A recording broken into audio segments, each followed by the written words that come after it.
శ్రీమతి విజయశాంతి గారు.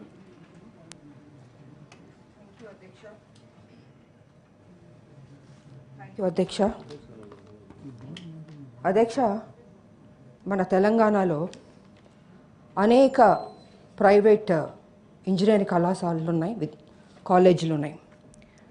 అందులో 20 కాలేజీలు మాత్రం ఇన్ఫ్రాస్ట్రక్చర్ ఉంది, అన్ని సదుపాయాలు ఉన్నాయి. మిగతా ప్రైవేట్ ఇంజనీరింగ్ కాలేజీల్లో సదుపాయాలు లేకపోయినా ఫీజుల పేరుతో దోపిడీ జరుగుతుంది అధ్యక్ష. ఇది ప్రభుత్వానికి విరుద్ధం అధ్యక్ష.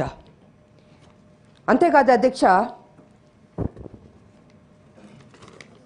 ఇలా విద్య పేరుతో దోపిడీకి పాల్పడే వాటిలో గ్రూప్ ఆఫ్ ఎడ్యుకేషన్ ఇన్స్టిట్యూషన్స్ చాలా ఉన్నాయి అధ్యక్ష. ఇలా కాలేజీల్లో ఇన్ఫ్రాస్ట్రక్చర్ లేని కాలేజీలు కావచ్చు, సదుపాయాలు లేని కాలేజీల మీద ప్రభుత్వం సరైన సమగ్రన విచారణ జరిపించి కఠిన నిర్ణయాలు తీసుకోవాల్సిందిగా మీ ద్వారా నేను ప్రభుత్వాన్ని కోరుతున్నాను అధ్యక్ష. అంతేకాదు అధ్యక్ష, ఈ సదుపాయాలు లేని కాలేజీలు వాటి పేర్లు కూడా బయట పెట్టాలి అధ్యక్ష. ఎందుకంటే చాలామంది విద్యార్థులు కావచ్చు, వాళ్ళ తల్లిదండ్రులు కావచ్చు, ఈ పేపర్ యాడ్లు చూసి, టీవీల యాడ్లు చూసి ఇది బెస్ట్ కాలేజ్ కదా, ఆ కాలేజ్లో మా బిడ్డను చదివిస్తే బాగుంటుందని అనుకుంటున్నారు.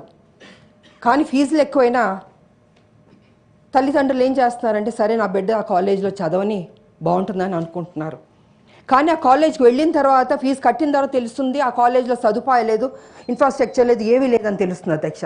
అందుకే నేనేమంటున్నాను అధ్యక్ష, ఈ ఏదైతే కాలేజీలు మోసం చేస్తున్నాయో, ఇన్ఫ్రాస్ట్రక్చర్ లేదు, సదుపాయాలు లేవు, ఆ కాలేజీల పేర్లన్నీ బయట పెట్టాల్సిందిగా మీ ద్వారా నేను ప్రభుత్వాన్ని కోరుతున్నాను అధ్యక్ష. ఇది చేయడం వల్ల మన విద్యార్థుల భవిష్యత్తును మనం కాపాడిన వాళ్ళు అవుతాం. అది ప్రభుత్వం కాదు అధ్యక్ష, మనం కూడా జాగ్రత్తలు తీసుకోవాలని కూడా ఈ సందర్భంగా తెలియజేసుకుంటూ సెలవు తీసుకుంటాం. థ్యాంక్ యూ అధ్యక్ష. ఆనరబుల్ మినిస్టర్ శ్రీ సత్యం నెల్లకింటి.